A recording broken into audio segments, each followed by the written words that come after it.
মাঝে বসে সকলে আমাদের দুই হাতের আঙ্গুলকে এরকম প্লাট করে রাখি। তো পড়তে পড়তে আশহাদু আল্লা ইলাহা ইল্লাল্লাহ এক আঙ্গুল তুলি, আবার পরে নামাই। তিনি ডান হাতের বৃদ্ধাঙ্গুলিকে মধ্যমার সাথে লাগাইয়া এরকম গোল বানাতেন, পাওয়া যায় তিনি মাঝে মাঝে একটু হালকা নাড়াতেন। তাশাহুদের মধ্যে আঙ্গুল তুলবেন, হয় নাড়াবেন নয় তুলে রাখবেন, এটা সুন্নাহ। কোরআন এবং হাদিসে যা বর্ণনা করা হয়েছে স্পষ্ট, উজ্জ্বল, সুস্পষ্ট বলে আল্লাহ রাসূল সাল্লাল্লাহু আলাইহি ওয়াসাল্লাম বাইদা ওয়ান নাকিয়া। কোরআন হাদিসে সব কিছু ক্লিয়ার করে বলা দেওয়া হয়েছে। এরপরেও যারা গোলামি করবে, এরপরেও যারা অবহেলা করবে, কোনো বক্তার কথা, কোনো মানুষের কথায়, কোনো আলেমের কথায় যারা ওভারটেক করবে আল্লাহ রাসূলের হাদিসকে, তারা অবশ্যই কাল কিয়ামতের মাঠে ধরা খাবে। কেননা এই যে শাহাদত আঙ্গুল আমরা তাশাহুদে বসে নাড়াবো, এ সম্পর্কে অনেকে অনেক কথা বললেও, কিছু ভাইরাস আলোচক কিছু কথা বললেও, আবার কিছু হক আছে, কিছু সঠিক মানুষ আছে যারা হক স্বীকার করে। তার মধ্যে আপনারা দেখছেন আবুল কালাম লা ইলাহা ইল্লাল্লাহ এই কথা বলার সময় বা ইল্লাল্লাহ বলার সময় শুধু এক ইশারা করতে হবে। আর এটা মানুষ করে কেন? যে আল্লাহ নাকি একজন, এই জন্য উপরে একবার দেখায় যে আল্লাহ একজন।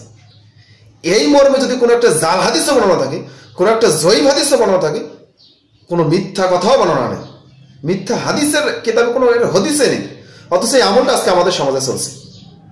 অথচ এটা আমরা অনেক আগে থেকে বলে আসতেছি, কিন্তু আমাদের কথায় কাজ হচ্ছে না।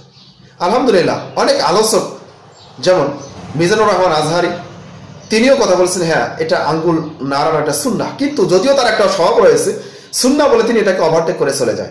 এটাকে যে আমল করতে হবে, আমলে নিতে হবে, এই কথাগুলো তারা গুরুত্ব দেয় না।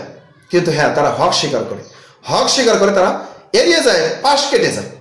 তো আলহামদুলিল্লাহ তারা যে স্বীকার করেছে যে আঙ্গুল শুধুমাত্র একবার ইশারা করা মর্মে, এ মর্মে কোনো বর্ণনা নেই, জয়ীফ হাদিস নেই, জাল হাদিসও নেই, কিন্তু আঙ্গুল দিয়ে যে বারবার ইশারা করতে হবে এ সম্পর্কে একটা হাদিস রয়েছে সহিহ মুসলিমের মধ্যে 1336 নম্বর হাদিস, 1338 নম্বর হাদিস, পরপর মুসলিমের মধ্যে দুটো হাদিস রয়েছে পাশাপাশি, এবং মিশকাতুল মাসাবির মধ্যেও হাদিসটা পরপর এসেছে, যেটা বাংলা মিশকাত আপনারা হাদিসে পাবেন 846 এবং 847 নম্বর হাদিস।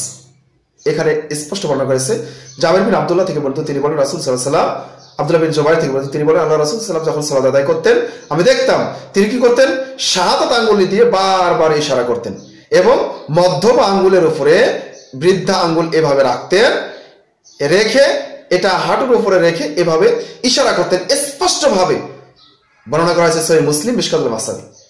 এবং মুসলিম শরীফের পরে যে হাদিসটা 1338 নম্বর যে হাদিসটা, সেখানে বলা হয়েছে 53 ন্যায় করে রেখে আঙ্গুল দিয়ে ইশারা করতেন, আঙ্গুল দিয়ে ইশারা করতেন।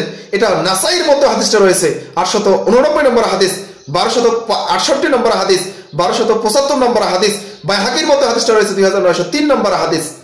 প্রায় হাদিসের গ্রন্থে হাদিসটা রয়েছে, মুসনাদে আহমদের মধ্যেও হাদিসটা রয়েছে 14405 নম্বর হাদিস।